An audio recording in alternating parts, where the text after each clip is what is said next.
It's time to do a mock draft. And this one is a head-to-head category league. We're picking at number 8 and I, against all better judgment, especially with the news of today, which is no surprise, but it is to some people. I'm picking Joel Embiid. And Michael Bolton is shaking his head in absolute disgust. Thanks, Josh. It's Michael Bolton here, and it's time for another episode of the Locked On Fantasy Basketball Podcast. Let's get to it. Let's get to it, indeed. You are Locked On Fantasy, your daily NBA fantasy podcast. Part of the Locked On Podcast Network, your team every day.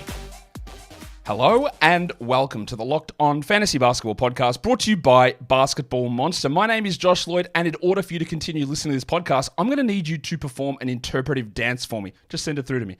I'm also the lead fantasy analyst at basketballmonster.com, and you can find me on Twitter, as always, at redrock_bball, on TikTok at redrock_bball, and on Instagram at Locked On Fantasy Basketball. Today's episode is sponsored by Game Time. Download the Game Time app, create an account, and use the code LOCKEDONNBA for $20 off your first purchase. Thank you also for making Locked On Fantasy Basketball your first listen every day. We are free and we are available on all platforms, so double bang and hit the thumb and all of that stuff. If you haven't heard, Joel Embiid, the Sixers said that they will not play him in back-to-backs this season. He also said he probably won't play back-to-backs again for the rest of his career. And again, so we knew that. I knew that. Well, I didn't know that. Okay, let me rephrase. I didn't know that. I was 99% certain that was the case, and that is why all of the way through this process, I have said I am not drafting Joel Embiid in round 1. Multiple meniscus surgeries on his knee. They have to be extremely cautious with this. And I know that people have ridiculed me about this. I don't care. I will not take Joel Embiid in round 1. We are at pick 8 in our mock draft series, and Joel Embiid's ADP is 8th. It's perfect timing to do that. And I'm going to do something a little bit different with this mock draft, because obviously I would never, ever pick Joel Embiid at number 8. I don't care what the upside is. The downside is far, far greater, outweighing it. I wouldn't do it. What I'm going to do in this draft, now, in a lot of these other mock drafts, you've got an idea of how I value players. You've got an idea of the guys that I want, the values that I put on people in certain spots in terms of trends and variability in stats year on year, game on game, and how I prioritize and like to build. All right, you know how I do that. But because this is a unique situation, is it unique? I don't know. It's different in that I would never touch Joel Embiid here. Again, for all the reasons we know. What I'm going to do in the subsequent rounds after round 1, I'm going to be looking at Yahoo ADP. And I'm going to be deciding, based on ADP, who I take at that position. Does the knowledge of crowds lead to a team that works? Ignoring all of the factors that I consider. Talking about those picks, what I would do in those spots and what I do in those spots and what I wouldn't do in those spots, but I will take that ADP guy at that position. Okay? Because there are plenty of people who draft based on ADP. I am not one of them. I don't care what the ADP is. Trying to play the ADP game, which can work, but to try and squeeze a round of value off this other guy, in a competitive, it's all well and good in a mock draft to do it. In a competitive league, it never goes that way, and your strategy gets tits over ass, and you're done. So I'm going to do it for this one in particular. Understand what we are doing in this mock. Yes? The other news about the Sixers is that Paul George is probably going to sit back all back-to-backs as well, which is weird to me because he actually doesn't have any injuries. He doesn't have an ongoing problem. He doesn't have a recurrent issue. Doesn't have any of those things. But he's older. That'll lead to further discussions about what you do with like Andre Drummond. And the same thing that I've said about Andre Drummond the whole way through applies. You might get 30 games of him playing 30 minutes a night, which is awesome. And you might get 50 games of him playing 14 minutes, which is not usable in most formats. In a Roto Games Cap, unbelievable. In a weekly lineup lock, that's pretty good. Although, again, if Embiid misses 1 game per week, it's almost not going to be worth starting Drummond. In a Games Cap daily changes format, then it does work for Drummond to be of use. But in a daily changes free-for-all type scenario, he's going to block one of your roster spots. And if Embiid misses a lot of time, which I think he will, then Drummond has value as that guy, as the player that you will get the 30 minutes a night of. But if Embiid plays every game for 4 weeks in a row, Drummond plays 14 minutes a night, 15 minutes a night, that's a wasted roster spot. You can't stream that spot. It's not good enough for a 12-team league. So that decision becomes tougher. Now, I would recommend that we draft Drummond and see what happens. But be aware that this is not like, if we look at long-term, season-long averages of Drummond, that is not how a head-to-head league works. Because can you survive 14 minutes from one of your players waiting for a 130-minute game? The answer for most of this stuff would be no. Even though there is such a large possibility that Drummond plays 50 games at 30 minutes. That's a possibility. So I think that's probably the major news out of the day. De'Aaron Fox turning down a contract extension. Contract year for De'Aaron Fox now. He's going to be the MVP. Obviously, we draft him at pick number 2, I'm guessing. Yeah, probably pick 2. Because contract year, please don't take that seriously. Now, I know most people will understand that I was joking there, but there will be some who take it seriously. Contract years aren't a thing. Don't pay any attention to it whatsoever. None. No attention. None whatsoever. We're going to talk about this mock draft in a second. But today's episode is brought to you by the Game Time app. Tickets, events, we love them. We love getting to these events. We love enjoying ourselves, whatever it is, sports or comedy or theatre, whatever it is. But we want to make sure we save time and money. And that's where Game Time and the new feature Game Time Picks comes in. Because Game Time Picks allows you to go in and it allows you to find the best options without sifting through every ticket that they have. You throw that on top of the other things they have, like flash deals, where the price begins to come down the closer you get to game time. You've got the all-in pricing, which you toggle on in the app, and you see the price right there. You don't have to worry about additional fees being added later on. You've got the zone deals. You've got the views from your seat, 360 degree, 360, anyway, it's a panoramic view of what you see from that particular seat.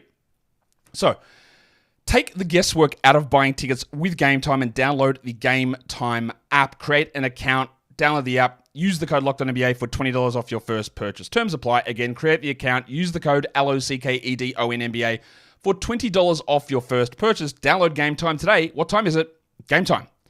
Today's episode is also brought to you by FanDuel Sportsbook. Make a big return or get a big return with FanDuel, America's #1 sportsbook. NBA season is less than 2 weeks away. NFL season is off. NHL season is going. Major League Baseball championship series are in play. And all of that is available for you to check out on FanDuel. So when you're watching NBA preseason or NFL games across the weekend, you see something going on. You see a trend that you're interested in. You see a Lonnie Walker explosion perhaps, or you're big into Malevi Leons for the Thunder, and you say, I think he might do a little bit more here. You open the app, you see the bets, and in that same spot, the stats are there. You can see the play-by-play, live updating as well. It's all there, one screen. Don't need to move out of that. Easy to do. And if you are a new customer, this is easy as well. You place a $5 bet, win or lose, whatever, but you know that you get $200 in bonus bets back when you place that first $5 bet. So go ahead and go across to FanDuel, America's #1 sportsbook, to get started. And don't forget to gamble responsibly. Okay, so we're done with the early parts of that, and I think it was important that we took 8 minutes or so here to get into the actual mock draft, because this is an Embiid mock draft. I wanted to talk about what we were doing and the news that came out about Joel. So let's go in now and pick at number 8 and see what happens. Okay, let's go into the draft room. There I am at number 8, like I said, and we're taking Embiid with this selection, which I would never do. And I'm actually, before I would say that I would take him at 13 on the turn. It's still debating whether I would do that. It depends on what I'm feeling at that spot, but I'm almost pushing into middle of second round, honestly. What are the chances he hits 60? Pretty low. 50 games? Maybe. Not even confident of that, to be honest. If he hits 60, right, he is a first-round player. But you're already baking in, let's say, they've got 15 back-to-back, so that's going to happen. He's going to miss more. You're baking in 20 games missed immediately without an injury, I think. So that makes it impossible to me. And we'll be interesting when we do the next mock, which will be today, when we do the pick 7 mock, where Embiid actually goes in that one, when I'm not forcing him at number 8 after that news today, and we'll see how quickly people adjust. So let's talk about this mock now. Jokic goes, Wemby goes, Doncic goes, Shea goes. The top 4 go the same way every single draft, basically. And I am almost certain that this will not be the top 4 per game this season. That doesn't mean you don't take them there, but it just is unlikely that would be the case, that is how it pans out. Which one of those guys drops? I don't know. But it is unlikely to me that will be the top 4 per game. Something can happen randomly at all points. Remember, Doncic wasn't top 4 before that. Shea wasn't really always in that mix. Things move around. Wemby wasn't last season. Things can change. And it's my pick now. We'll just take Embiid and go from there. But we can look at that, and it is is rock solid to take those 4 in that spot, but it does not mean that that is guaranteed to be the case that it's where it finishes. So after I take Embiid at 8, Halliburton goes at 9. If you just are tuning in now, fast forwarded, I would never take Joel Embiid at 8. I will never do it in this season. I won't do it ever. I'm doing it because his ADP suggests that this is where he is going, and this will adjust. But I'm doing it at this point. And then we are doing a draft where we're looking at ADP numbers and drafting off that versus me moving ahead of ADP, pushing behind ADP, looking at my head-to-head strategy specifically. We are doing this differently to see how things fall around. Got it? Good. Halliburton 9, Trey 10, Edwards 11. He goes in the first round all the time. Not sure it's justified, but whatever. Harden and LaMelo at 12 and 13. Durant at 14. I'm going to do a show earlier today because people say, oh man, show us your real drafts. My real drafts are all slow drafts. Right, so I don't have any live snake drafts at this point. I've got a couple of live auctions coming, but they're on like Sunday or Monday. Right, but I'm going to show you the slow drafts that I've had, and I'm going to go through those teams in a show probably today as well. At the moment, we're slow drafting the Draft and Stash Locked On Fantasy Basketball Bowl plus the FBI World Cup, and I picked Giannis at 5 in that league, and then on the turn back around in a 12 team, I got LaMelo Ball in that one. So not that he necessarily fits as a build with Giannis, but LaMelo at 20, I was very happy to get. Let's see what happens now. After Durant goes Curry, the older players there. So it's my pick. So Towns goes next at 16, which I do really like. We've seen it. Doesn't mean it necessarily holds. We've seen it in the preseason of rebounds going up. We have seen blocks going up, and we've seen usage being pretty strong. So according to ADP, Sabonis is the pick here. So I'll take Sabonis at 17, and honestly, that's a pretty good selection, I think. I don't really have too much of a problem with Sabonis going in that position. It makes a lot of sense. Wow, that is very early on Damian Lillard at number 18. It could easily be right. He had a stinker of a season, second half last season, but first half, he was like 12th or 13th. So not outrageous to suggest he will finish there. No one in this draft knows what I'm doing with Embiid or knows that I'm doing more of an ADP style build here. Nobody knows that, so they're not judging it based on that. They're not drafting without knowledge of what I'm doing. So I'm sure there'll be some comments in the chat. Wow, why would Josh take him? He doesn't like him here. That just also remember that is what is happening. Lillard goes 18. Chet goes 19. Okay. Mitchell goes 20. Booker goes 21. They are all relatively stock standard selections. Nothing that's massively... The Lillard one is a little bit surprising to me. Scotty Barnes goes at 22. Reasonable as well. I think someone like a Jalen Brunson's probably hanging around a little bit too long in this position. But that's also okay. What's been very interesting in New York has been Josh Hart being Tom Thibodeau's center with like 3% usage. I don't think he's going to be that low, but I have bumped his usage down a little bit because Bridges also sort of sitting as the third, very clearly third player, which I think he's also going to be into bust territory if you take him in the 50s. Brunson goes at 23, which is a pick that I completely understand, and I think it makes a lot of sense. And let's see what Trev Brown does after taking Jokic. He takes Kyrie at 24, which is solid enough. Then we go with Şengün. I don't think I'd have a problem if you wanted to get Şengün in round 2, honestly. But like I have said a million times, and you will hear this repeated in many different spots, is that round 2, the back end of round 1, and all of round 3 are all round 3 players. They're all guys that if they're in round 3, you love to take them. And if you take them in round 2, you hate it. That's because their value, compared to where they sit with those first round guys, the first 7 or 8 players, is the equivalent of a third round player. That is why we view it that way. That is why we feel that way. It's why we hate the second round. But we love the third round. Because everyone in the third round is a third round player. Everyone in the second round is a third round player. And I know you'll say that's stupid because they're obviously going in the second round, but that's not how it works. And when you look at auctions, and we look at the dollars on those players, they all go as if they're priced the same. They don't go as if they're priced as just close to the first round. Paul George goes earlier than I've seen him, which is actually surprising given the news. He went at 26. LeBron, 27. Maxey, 28. So a bump for Maxey, which I do understand given the Embiid stuff. I already had that baked into everything that I talked about with the Sixers. I didn't expect them to be sitting Paul George on, let's say, majority of all back-to-backs. I didn't think that would be the case. After Van Vliet goes Jalen Williams, and now let's have a look at where we sit with the next highest ADP player who's available. It is De'Aaron Fox, so not a bad pick to just go with that player at that spot. Let's do it.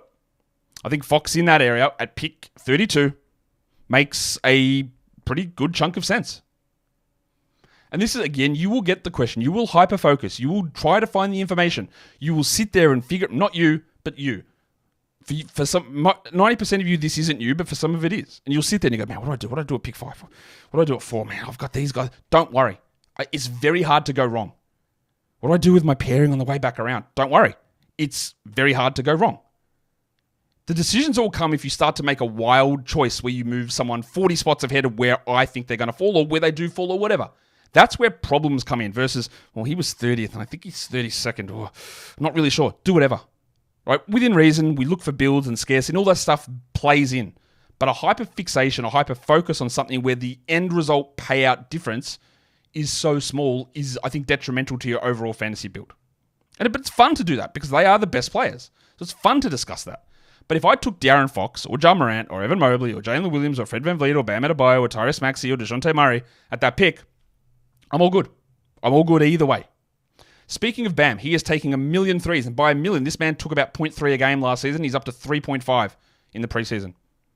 Will that hold? It feels like it. One of the other big takeaways from the preseason is the Suns are taking 1 million threes. They took very few last season. So I have bumped in the projections everyone's threes up. That is Budenholzer. He has put his stamp on the team, and that is great to see. It probably means they play fewer minutes, but it's great to see. Also, Ryan Dunn, apparently a sharpshooter now. I don't think he's a 12-team draftable guy, but 25 minutes, then he becomes better Matisse Thybulle. So how do they use him versus Grayson Allen, Tyus Jones, and Royce O'Neal become the big question marks? After Fox was Morant, which is okay in that area. Evan Mobley, who I'm pretty excited about this season. DeJounte Murray and Jalen Johnson at 36, followed by Jaren Jackson at 37 to start round 4. And then Kawhi at 38. I can't get behind Kawhi at 38 for all of the same reasons about Embiid. He won't play back-to-backs. He may not start the season. He is at risk of injuring that knee at any point and being absent in your fantasy playoffs. After Kawhi goes Zion. And then it is Lauri Markkanen. So Markkanen was going to be my pick here based on ADP. And I believe if I look at ADP now, I've got two guys with equivalent ADPs in this spot, Cade Cunningham and Paolo Banchero. I'm just going to take Cade there. And that, I think, is really good value. So this idea of me just going, who's got the best ADP of who's left? I think the team has worked out well so far. Apart from taking Embiid, which is not a good pick. Everything else, there's just players sliding. And again, it all ties back into this area. These 30 players, probably 30, maybe 35 players, are all justifiable at the beginning to middle of round 3. So you will find, look, Jimmy Butler went next. Wow, what a steal. Zion, all these guys. With the exception of, I think, Kawhi going a little bit early, all of them look good. Jaylen Brown, yeah, that's pretty good. Why couldn't Jaylen be 37th? Could. Easy. It's easy. This is an unbelievably interesting part of the draft. And then it does tie into, what do you do? What categories do you look at? You know assists are going to disappear.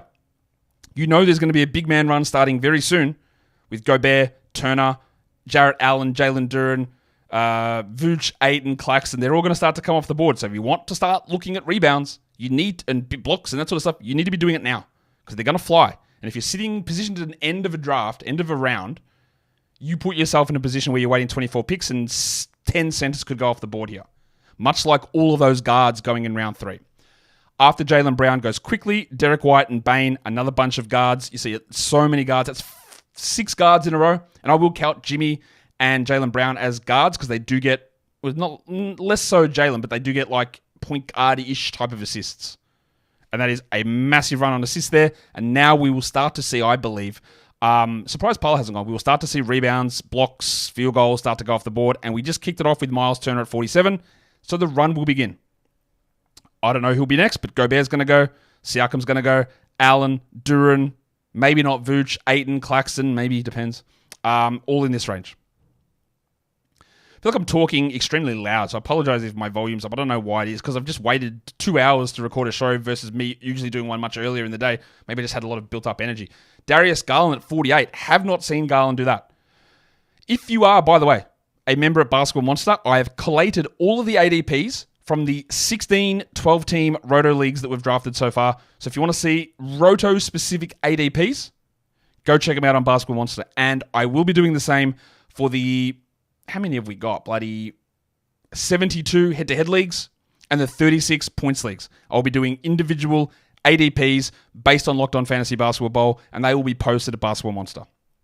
After Garland at 48 goes Banchero at 49. I haven't seen Parlour really falling to that spot much, so that is a little bit of an interesting development here as well. Jamal Murray, who I continue to be quite worried about, he still looks bad. Like, what has happened? He goes, another center. They're coming, guys. They're coming. Rudy Gobert, another center. Get ready. There's more coming. Then you get into the Claxtons and Aitons and Vooches, which will all probably go in this area too. And then you run into the, do I need to reach for Hartenstein? Do I need to reach for Zubats? And then you've got the bunches at the end, the Lively, Gafford, Capella, Okongwus. Even Kessler will jump into this area too. We're getting close to my pick, so I better shut up. Gobert goes, followed by Siakam, followed by the thick hogsman Tobias Harris. Which is interesting that people are now fully on board with 5th round Tobias Harris. When my first mock came out, people were going, yeah, I'll get him outside the top 100. You're insane for doing it in round 5. But maybe it's just people following my idea of where to take him. That's possible too. But also, I think it makes sense. So the highest ADP player left is Franz Wagner at number 46. So let's take Franz Wagner. For some reason, they're listing him as a guard. I don't think we need him as a guard. Let's put him as a small forward there. And yeah, my team, if I look at my team and overall strengths and weaknesses based on this strategy so far, obviously the weakness is Embiid, but I'm very low in threes. My blocks are middle pack. My percentages are all strong. This is a really good team, actually, based on just me looking at who falls and sort of, that's what it is. If you're drafting off ADP, usually you're just looking at who is falling. Doesn't always work that way. And I think that in round 7 through 10, that will divert a lot. And I'll end up with guys that I have no interest in. But at the moment, that player that falls, just sort of snagging them, it's working as a good strategy. After Wagner goes the next center, Jalen Duren, then DeMar DeRozan, then the next center, Nick Claxton. And I'm not recording this after the fact. I didn't say, well, I didn't do a voiceover after this to tell you that the centers are going to go. This is what happens. This is why we do the mock drafts. It's to see where the patterns go, to see how we can figure that out, to see like, if I need to do this and want to get these, maybe I need centers in round 2 and 3. And then come in and attack at DeRozan, Giddey, Murray, Garland, whichever point guards and forwards are falling in the round 4-5 zone. After DeRozan goes Claxton, it goes Giddey, and then it goes Mikal Bridges at number 61. I don't really like Mikal Bridges there. And then goes Miles Bridges. So we're doubling up on Bridges. The highest guy left, according to ADP, is Vooch. That's going to test my resolve, but that pick is 65. So I actually don't care if I got Vooch at 65. Randall's going to make his preseason debut this week for the Wolves. So I guess if we had some worry that the shoulder was going to keep him out, that's good news. So, we always love to get some positive news there. Brad Beal goes next. So that does leave Vooch as the best ADP player remaining on the board. I've got a position to still fill with him with center. So let's go and draft him. I mean, I've got 2 center eligible players already, so that's my third, and one of them's Embiid.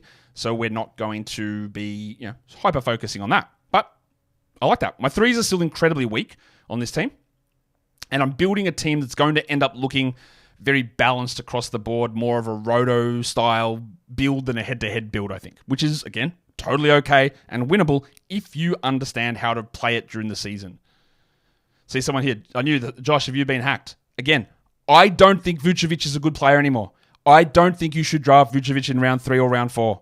I am totally okay with drafting Vucevic in the 60s when you're looking for some rebounds. He's going to score okay, but I don't think he's his good player.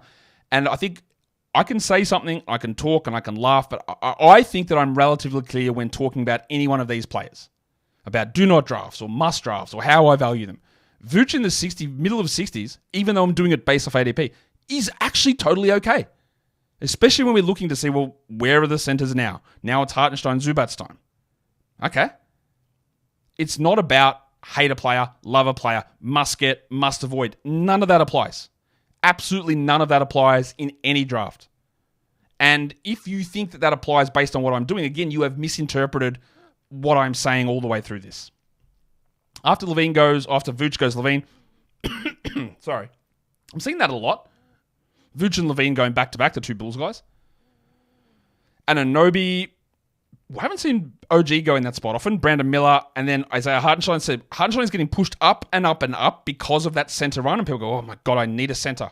Not to say that Hartenstein can't be that guy, but that is why he is pushing up. And the next guy that's pushing up is Zubats. So Zubats, you could get around 100. Now he's going in the 70s.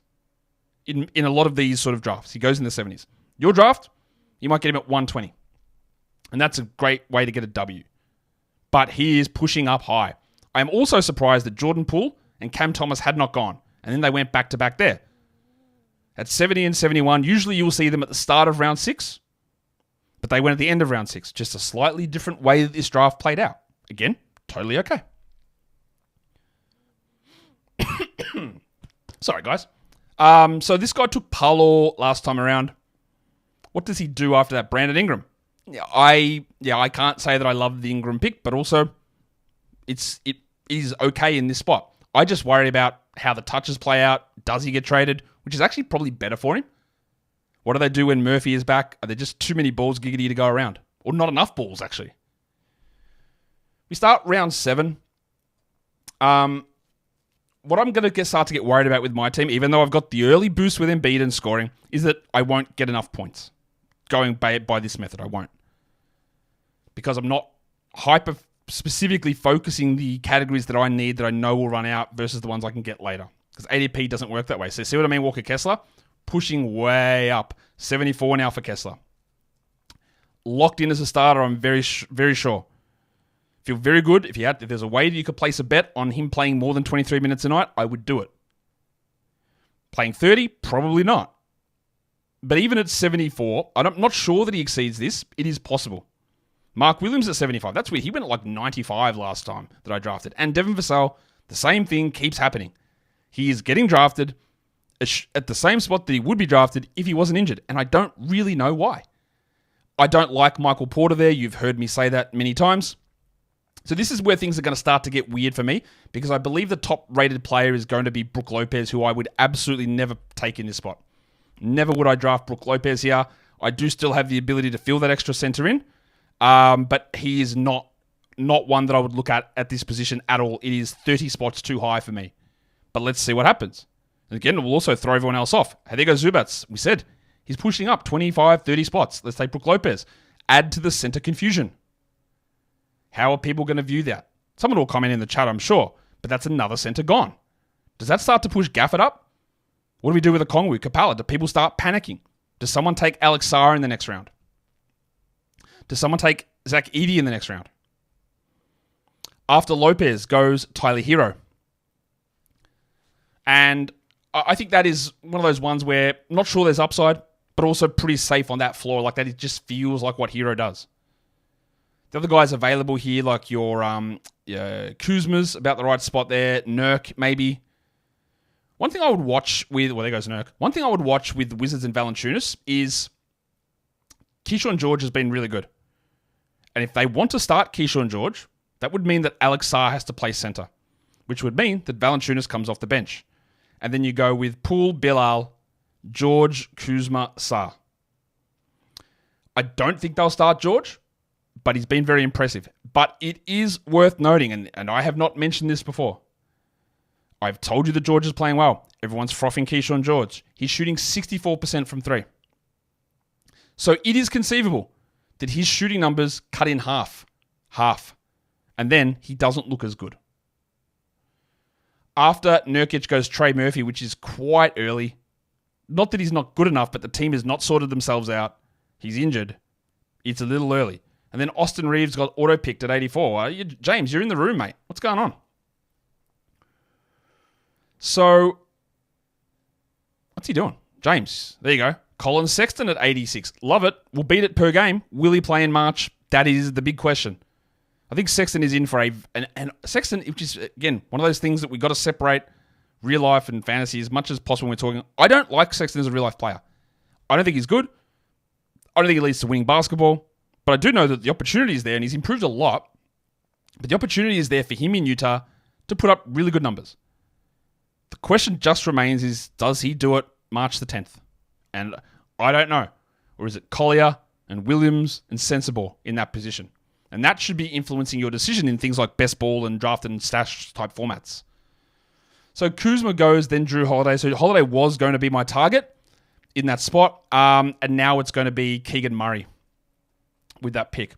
So what do I need? I still need a guard-eligible player. Well, I could put Wagner there, and then I'd need a small forward-eligible player. So I either need a guard or a small forward to fill out my entire starting group. Kuminga, it's 4 spots too early for Kuminga. He goes at 83 or 84, my guy. You didn't read it. He went at 80 here. Not 80, sorry. What number did you go at? 90. Oh, no, way too late for Kuminga. Man, sorry. That's late. What am I saying? In general, I think I said this. Well, there you go. Gafford going earlier. In general, I've said this a lot about the idea of a daily changes league. You don't have a bench. And in the past, I've been very much like, with your first 10 picks, try to fill out your 10 starting positions. I'm not so certain that's the case anymore. You obviously got to make sure you fill them out and you've got an ability to switch. But if it is the way that I think it is, in that your bench is just, they're all starters, then sort of grab the guys that you want. Be cautious that when you're taking your last pick flyers, which 90% of the time don't work out, that if you're basing your roster construction based on your flyers, and you say, well, I've taken this guy in round 12 because I don't have a small forward, and let's go back to Keisha and George, and then you drop him, then you go, well, I don't have a small forward anymore at all. So maybe one of your safety picks in the last 3 rounds has to fill out that position. Here you go. Look at, again, the centers, Gafford, Pirtle. Hey, by the way, 2 center leagues, dumb, stupid, don't use them, get rid of them. Petition your commissioner and Yahoo, Mr. Yahoo, Steve Yahoo, if you are watching, Yahoo Serious. Please get rid of that as your default. I know you won't because you never do. No matter how many times I tell you, please get rid of it. It is ridiculous, it is outdated, and it makes your platform dumb. Jakob Poeltl goes. Herb Jones, okay. At 93, McCullum 94. Interesting to see Jones ahead of CJ. Jalen Green 95 and Caruso 96. So there's a lot of steals that just disappeared. Somebody is going to have to jump on all the steals have gone, let's get Jalen Suggs bandwagon. So I would watch that part of it as well. Jabari Smith. 97 is not like a terrible pick. I still am a little bit sour on what he is bringing. He's just not getting touches. He's not really bringing big defensive stats. I'm a little worried that it's not really going to take off for him. Bogdanovic and Draymond go 98, 99, and they are really, really solid picks there. Draymond continues to get slept on. There is an expectation that people think that he will just be suspended again, and that is possible. But it's also possible that he doesn't at all, and he plays 65 games, and he's really, really good and beats that spot by 30. But he is very specific, isn't he? Because he might average 7 points a game. And you've got to be able to deal with that. And that is why with this part of the draft, Caruso, Herb, Suggs, Draymond, a lot of these players, Gafford, is that they become more useful to you to draft them if you've stacked points up early. Or you've punted it entirely. After Draymond goes Chris Middleton, which is about right. It's about pick 100. Probably doesn't start the year. It'll be limited somewhat, but I don't mind it. But I'd also be pretty quick to move on if I needed to. Rozier at 101, and then Cam Johnson. Cam Johnson 102. I have not seen Cam Johnson go that early. Valanciunas is going to be my pick. He was, but he just went. So he was the highest ADP player. The next highest ADP player is Naz Reid. And again, I do need a guard / small forward, but I do have a flex available still. So let's take Naz here. That is the highest ADP player left. And if I go look at my team now and the way the strengths of this team look, I have got very good rebounds. I have got solid enough scoring. My blocks and steals are okay. My percentages, 49 and 81, are fine. The problem with steals and blocks and percentages, of course, is the incredible variance week to week in them. But I'm in at least a solid spot where I can win them and I can stack to boost them up a lot through the waiver wire and streaming. My problem is my assists are pretty low and I don't think I can recover from that. My threes are a little bit low and I'm a little worried about how that plays out. But overall, I think that this idea, you've seen a lot of value fall. I haven't hyper-focused on a build.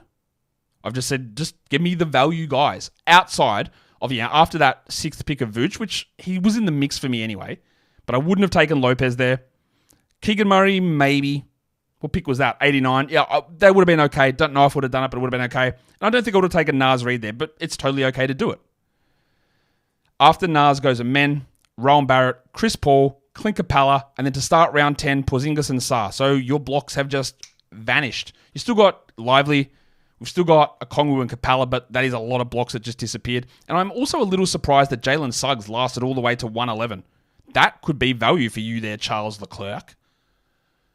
What about this guy? Jathu Sant takes Derek Lively. Wow, there is a unbelievable center premium going at the moment, and it's back to my pick. So, who's the top player there? Well, it is. The top player on the board is a guy that fits that open spot on my roster. It's Klay Thompson. And Klay Thompson, at pick 113, while I don't particularly love it, I don't think it's terrible. It's totally reasonable there. And I think it makes sense. These are just players falling. And I would say the majority of those picks have worked out. I would like you guys to go and jump in a random Yahoo mock draft. Drop any sort of into any sort of mock draft you do and try to see what happens. Just look at ADP, the consensus wisdom of guys, and see how it looks if you just look at where you see value. This guy, Espiritu, is losing his mind of the players that I'm picking. All right.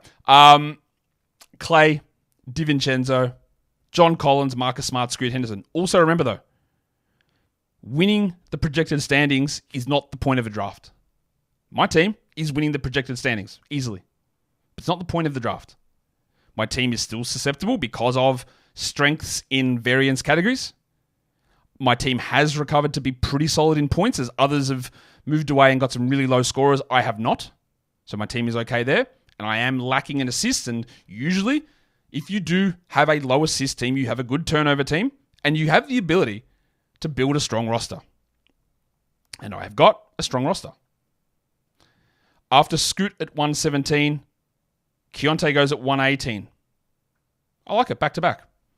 Podziemski goes next at 119 and they're at 120. Now, I haven't decided what I'm going to do here. Because we're in flyer territory. I will take 2 flyers in these next 4 rounds, and I'll take 2 ADP picks. And I think what I'll do is I'll take ADP picks for round 11 and 12, and then I'll just go off board for 13, 14. Unless the top ADP player is someone that's considered a flyer. After Podziemski at 119, Tyus goes at 120. Yeah, people are starting to worrying about what I'm doing with the picks. Again, I'm just using ADP only. But they don't know that. Jaden Ivey at 122, solid, but he is shooting 55% from 3. It's going to come down. Honestly, maybe 20%. 20 percentage points, actually. Ivy, Okongwu, Denny Avdia at 124. I don't mind Avdia at 124. I still, again, have some questions about the overall role and all that sort of stuff. Westbrook goes at 125, 126 actually. No, 125. Hendricks 126. And now we are going to do this one as another ADP pick, and it's probably going to be Jeremy Grant, which stinks a lot. Or it could be, well, Bilal. All right.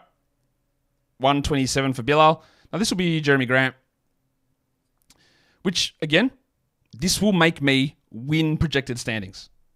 But I don't think that taking Naz Reid round Lopez, Murray, Reid, Thompson, Grant as my last 5 picks, while it makes projected standings look good, I don't think it's a sound strategy for winning a head-to-head league. For Roto, I actually don't think I think it's actually pretty good. It's fine.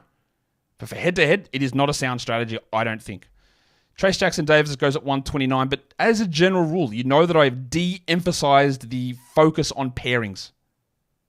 I hate the term build as a general rule. Not that you can't actually construct proper lineups, because you can, but that idea of a hyper-fixated build / 1-2 pairing, I don't believe in that to that degree. I think that getting value is the number one driving factor to success. You got someone at 40 who's the 20th best player, W.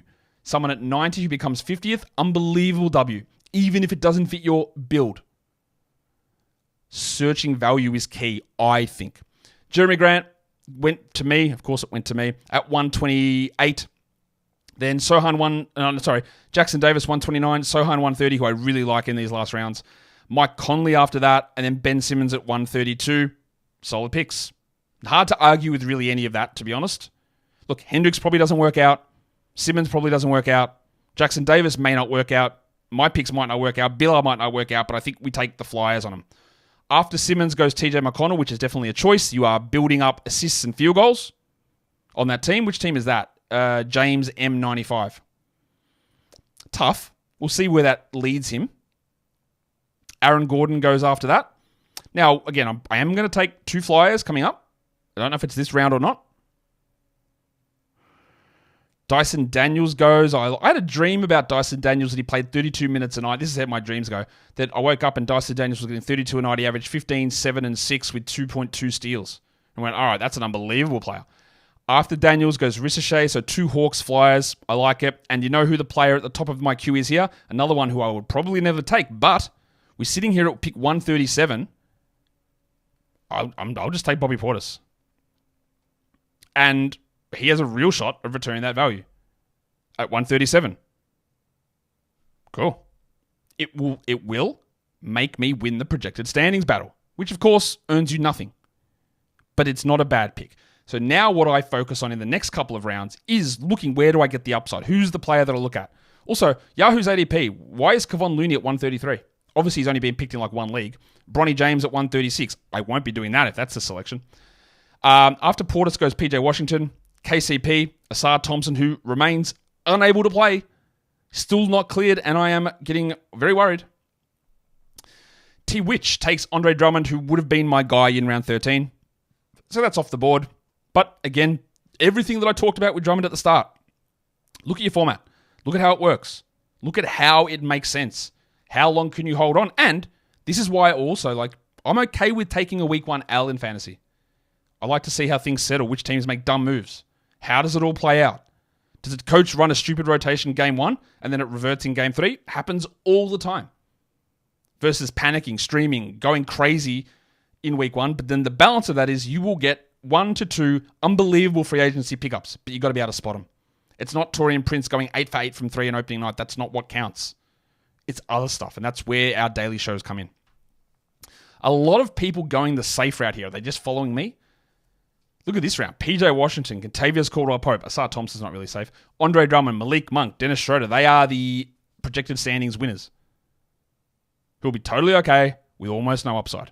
And Josh Hart finishes it off at 144. So we've got 2 rounds left. Let's have a look at what I am doing flyer-wise. Not much that I'm loving, to be honest. Who do I take? Have a think about that. Al Horford goes 145. I think Shaden Sharp is an option for me. So Horford, Wiggins. I'm just trying to work out what... You know what? I'm going to do this. Not that I like it, but as a Paul George, Joel Embiid, insurance-y type play, just want to put it out on notice that Kelly Oubre is an option here for us. The other one who I wish that Charlotte did not have Miles Bridges because I'd want to see them just start Tijan Salan immediately. But they do, so they won't. But Salan's been impressive. But Wiggins, Melton healed. 3 Warriors in a row. That is a decision for sure. And that's okay. Also, you're seeing Noah Clowney fall after being one of the hot early sleepers because he struggled in that first preseason game. We're 1 pick away from me, so I've got a few options there that I can take who won't strictly adhere to ADP. If I was strictly adhering to ADP here as Corey Kispert goes, and I don't really get that, it would be Kevon Looney, but yeah, I wouldn't do that anyway because it's probably one league he was drafted. It would be Jaime Jaquez that I would take here. So what I am going to do is I'm just going to take Shaden Sharp, or do I take Oubre? I'm going to take, what's Sharp's ADP? 139. All these ADPs are pretty close in. I'm going to take Sharp here as a little bit of an upside play as I divert from the 12 best ADP picks in a row. And then we look to get one of Oubre, Man, Clowney on the way back around.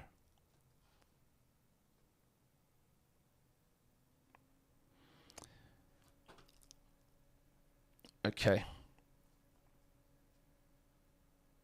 Sharp, an immediate IL stash for me. Wendell Carter Jr. goes there. If I was that guy, Just Toussaint taking it, I would take Goga on the flip back. Well, there goes Clowney.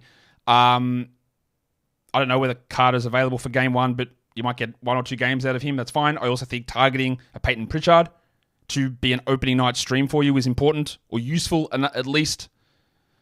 After Clowney goes Huckers and Kelly Olynyk, who I don't really see the value here in Olynyk, but he's a little bit of an ADP guy. The next ADP guy that I could take is Norman Powell. And the chat from Law Murray the other day said that he thinks Powell is going to start irrespective of Terrence Mann. So he'll start over Mann even when Leonard returns. I don't know whether that's true, but that's what he thinks. He's also pretty insistent that Kevin Porter will get suspended. When? I'm not sure. Kelly Olynyk goes to finish round 13, and then it is Storm and Norman Powell at 157, so that is a pick that I do like. The next ADP guy is Aaron Nesmith, because surrounding him is Kevon Looney at 133, which we're not doing, and Bronny James at 136, which we're also not doing. Then it's Rui Hachimura, Malcolm Brogdon, Obi Toppin. Steph Castle goes in the next position. What I am doing here is taking Kelly Oubre or Trey Mann in this spot. All right, Keon Ellis goes, so let's just go in here. Let's just take Oubre to round out the draft. Very much not a team that I would draft. It's a team that has value based on that ADP, getting value in the right spots, waiting to see what falls to you, and just making that decision, which is an unbelievably useful way to work. It doesn't, you got to have some sense. Like I wouldn't take Lopez or Reed or Clay or Grant or Portis most likely, but they will make my team look okay. I just think that it does put a ceiling on my overall structure of my team. But again, that's okay. No one has figured out in this draft what I'm doing, and I don't expect them to. Why would they? But that's what we did. We wanted to do it with the Embiid pick just to see what would happen. After Oubre goes to Sumu, Clarkson, Mitch Robinson, Julian Strouder. Love that as a late flyer pick. Really, really like that. He has looked really good, and I think he's better than Christian Brown already. I don't love Brown, though, as you're well aware. So, try it. Try it out. Go into a Fantrax mock. Go into a Yahoo mock and see what happens if you just look at ADP and draft off it. You can even do it with Yahoo X-Rank if you want, which see how it works. You're not focusing on build. You're not focusing on pairings. I'm not saying that it's the right or wrong way to go, but what I think you will find, and I think you can see that with this team here, is that you can still have a team that works and that you can be useful and good with. You don't have to be hyper-focused all the time on this guy is the only player that works here and I can't do this and I can't do that. And that's part of this exercise, is that getting some value, you can figure that out. Making some smart adjustments, you can figure that out. It doesn't have to be as hyper-focused on those players. My team, from pick number 8, Embiid, Sabonis. I think I was a bit lucky with Sabonis falling to me, to be honest. Fox fell to me, another Kings player. Cade Cunningham in round 4. Never see him there. Fell to me. And that's also part of the reason why this team is good, is that I think a lot of players that I project well fell 5, 6, 10 spots below where I think they should go. Franz Wagner in round 5. He goes in round 4 sometimes. I like it. Vooch in round 6. Don't like him as a player. Don't like him in the 50s. At this spot, fine. Brook Lopez is one that I don't agree with, but okay. Keegan Murray in round 8. Naz Reid in round 9. Klay Thompson round 10. Jeremy Grant round 11. Bobby Portis round 12. Very limited upside players. Risky players as well. And then I diverted and took Shaden Sharp as an injury stash player and Kelly Oubre as a Joel Embiid, Paul George insurance usage bump guy who might have a little bit of value on his own, but maybe not, and we can move on at any point. That is the team. I didn't even tell you the final pick. It went Strouder, John Isaac, Keldon Johnson, and then in the final pick, Matas Buzelis. Remember, Patrick Williams sucks, and he's been replaced in the past 2 years by Javonte Green and Torrey Craig. So don't think that Billy Donovan won't pull the plug and put Buzelis in there at some point, who is already, I think, maybe better than Pat Williams, who continues to suck. Not speaking of sucking. Well, maybe. It's me. I'm back. The draft is over. What did you think of the strategy? Again, try it out. Not saying it is one that will win you a league. I'm saying it is something that is illustrative, which is a very good word. Illustrative, especially if you don't say illustrative, which I don't think Americans do you? Maybe you do. Illustrative of the way of accumulating value is still a useful way of going about it. It's still a useful way of going about it. The other one you can try is if you look at last year's per game straight 9 cat ranks, draft a team off that, and you will see you will also look pretty good on projected standings, but you will have no points, you will have no assists, and you will be incredibly susceptible because of volume to the percentages and defensive stats. But it's another way to look at it. Don't forget, Guys, I want your feedback on this. I want to hear what you think. I want you to give a thumb up. I want you to subscribe. And I want you to be ready for the next mock draft that is coming later on. And we're done here. Thank you so much for listening, everyone. See ya.